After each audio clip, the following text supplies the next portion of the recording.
ఉప్పు తగ్గించడం వల్ల ఎన్ని లాభాలంటే, సాధారణంగా కూరల్లో రుచి కోసం ఉప్పు వాడుతుంటారు. అయితే రోజువారీ ఆహారంలో ఉప్పు సరైన మోతాదులో ఉండేలా చూసుకోవడం చాలా ముఖ్యమంటున్నారు డాక్టర్లు. ఉప్పు ఎక్కువైతే వచ్చే సమస్యలు అన్నీ ఇన్ని కావు. రోజువారీ డైట్లో ఉప్పు తగ్గించడం వల్ల ఎన్ని లాభాలంటే, ఉప్పు ఎక్కువైతే బీపీ వస్తుందని చాలామందికి తెలుసు. అయితే ఉప్పుతో బీపీ ఒక్కటే కాదు, పొట్టలో అల్సర్లు, తలనొప్పి, థైరాయిడ్ వంటి రకరకాల సమస్యలకు ఉప్పు కారణమవుతోందట. కాబట్టి ఉప్పుని కంట్రోల్ చేసుకోవాలని డాక్టర్లు సూచిస్తున్నారు. ఉప్పు తగ్గించడం ద్వారా రక్తపోటు కంట్రోల్లో ఉంటుంది.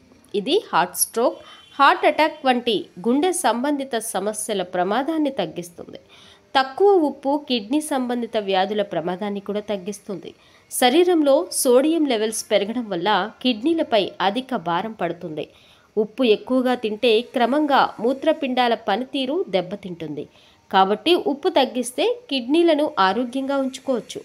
శరీరంలో సోడియం ఎక్కువైతే క్రమంగా కాల్షియం కరిగిపోతుంది. దీనివల్ల ఎముకలు బలహీనపడతాయి.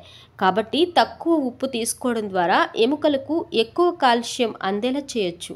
బోన్ డెన్సిటీని పెంచుకోవచ్చు. ఉప్పు ఎక్కువగా తీసుకోవడం వల్ల పొట్ట క్యాన్సర్ వచ్చే ప్రమాదం ఉంటుందని స్టడీల్లో తేలింది. కాబట్టి ఉప్పు వినియోగాన్ని తగ్గించడం ద్వారా క్యాన్సర్ రిస్క్ను తగ్గించుకోవచ్చు. ఉప్పు ఎక్కువగా తినడం వల్ల ఇమ్యూనిటీ కూడా తగ్గిపోతుంది. ఇది రకరకాల సమస్యలకు దారితీస్తుంది.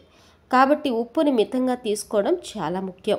రోజుకు 5 గ్రాముల కంటే ఎక్కువ ఉప్పు తీసుకోకూడదని ప్రపంచ ఆరోగ్య సంస్థ సూచిస్తోంది.